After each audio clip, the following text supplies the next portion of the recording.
Hello dear students, welcome back to my channel physics SPC. Moving charges and magnetism का एक question. As shown in the figure, a current of 2 ampere flows in equilateral triangle of side 4√3 centimetre. The magnetic field at the centroid O of the triangle is. ठीक है, तो देखो इसकी late कर लेते हैं। इसकी साइड ए है, वैसे गिवन है 4√3 सेंटीमीटर। ठीक है, सेंटीमीटर का ध्यान जरूर रखना। नहीं, काफ़ी सिली मिस्टेक होती है इस जगह पे, सिस्टम का ध्यान नहीं रखते। अच्छा, ये एंगल 60 डिग्री है, ये भी 60 डिग्री है और ये भी 60 डिग्री है। सेंटर्ड क्या होगा इसका, बाइसेक्ट कर लो बेटा, इस साइड का एंगल का। ऐसे ही इस वाले का कर लो और ऐसे ही इस वाले साइड का।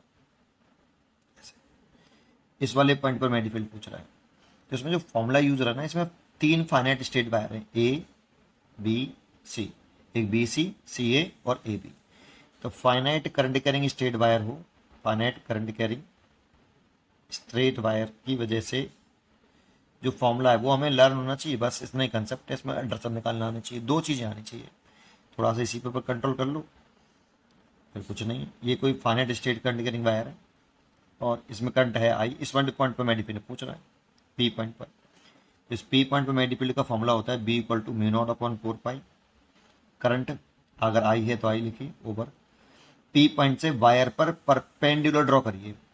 ये परपेंडिकुलर डिस्टेंस है पी पॉइंट से वायर तक की, आर। और थीटा 1 प्लस साइन थीटा 2।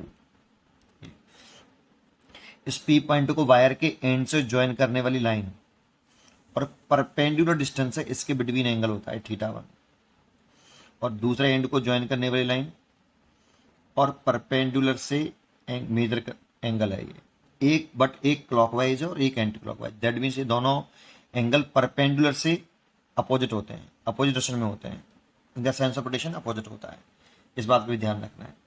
ठीक है, ये फॉर्मूला होता है, ये लगा लीजिए। इसमें एक एक करके 3 स्टेट वायर हैं, तीनों के से अलग अलग मैग्नेटिक निकाल लीजिए। जैसे मैं वायर बी सी के लिए निकालना चाहूँ, B1 लिख लेता हूँ इसके जैसे। फॉर्मूला लगाऊँ mu naught upon 4 pi. Current है 2 एम्पियर, तो अभी आई लेट कर लेता हूँ ओवर परपेंडिकुलर सेपरेशन। देखूं तो ओ पॉइंट से वायर पर परपेंडिकुलर ड्रॉ करना पड़ेगा, ये परपेंडिकुलर सेपरेशन होगा ये वाली। अब ये गिवन नहीं है तो एक्स लेट कर लेते हैं, तो यहाँ एक्स लिख लें और एक्स को निकाल लें। बेटा बेटा लेट किया है मैंने एक्स। तो देखो ये 60 डिग्री है तो ये 30 डिग्री हो जाएगा, और ये इस एंगल का बाइसेक्टर है 30 डिग्री, तो ये वाली साइड A/2 हो जाएगी। अब मेरे को ये निकालना है, ये दे रखा है, ये दे रखा है, तो tan 30 लगा देता हूँ। tan 30 equal to perpendicular upon base A/2। X निकालना है तो एक्स बराबर A/2 tan 30, और tan 30 की वैल्यू देखें तो 1/√3। तो x की वैल्यू निकल आई A/√3 2। ठीक है ना, ठीक है, ये x निकल आया। और साइन थीटा 1 देखें तो इस परपेंडिकुलर से ज्वाइन करने वाली लाइन देखो, ये हो गई, एक एंड को ज्वाइन किया और परपेंडिकुलर से सेपरेशन, ये थीटा 1 ये हो गया, और इसको भी ऐसे ज्वाइन किया तो ये थीटा 2 हो गया, अपोजिट डायरेक्शन में सेंस ऑफ रोटेशन। ठीक है, लेकिन ये 30, ये 90 तो ये 60, ये 30 ये 90 तो ये 60, तो थीटा 1 60 डिग्री और ये भी 60 डिग्री। ठीक है, वैल्यू पुट कर लो। इसकी वैल्यू 10⁻⁻7, 2 आई की वैल्यू 2 एम्पियर, एक्स की value A/2√3, sine 60 plus sine 60 2 sine 60, और साइन 60 के लिए लिख देता हूँ डायरेक्ट 2√3/2। तो देखो यहाँ ए की वैल्यू पुट कर देते हैं, ये वैसे ऊपर चला गया 10⁻⁻7, ये ऊपर गया तो 4√3 हो गया ओवर ए की वैल्यू कितनी है, ए की वैल्यू भी 4√3 है, लेकिन सेंटीमीटर में है तो उसे मीटर में जरूर चेंज करना, -2, 2 से 2 कैंसिल एंड ये √3, तो ये से कैंसिल हो गया। देखो तो ये आया √3 10⁻⁻5, ये -2 पर गया तो 10⁻⁻5 हो गया टेस्ला। इतना मैग्नेटिक फील्ड आ रहा है एक सिंगल वायर की वजह से।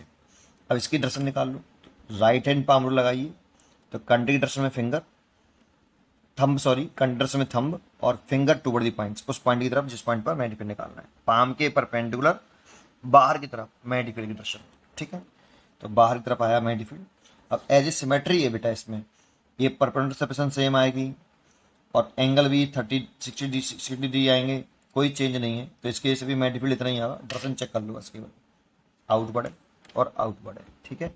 तीनों में आउटवर्ड है तो तीन नेट निकालना है, तो तीनों को ऐड कर दें, B1 plus B2 plus B3 और मैग्नीट्यूड तीनों के बराबर है तो 3B1, 3√3 10⁻⁻5 टेस्ला कितना आया, जो कि डी चॉइस सही है। दर्शन पूछ ही रही है तो डायरेक्ट आंसर इतना ही हो गया। पढ़ते रहिए और खुश रहिए।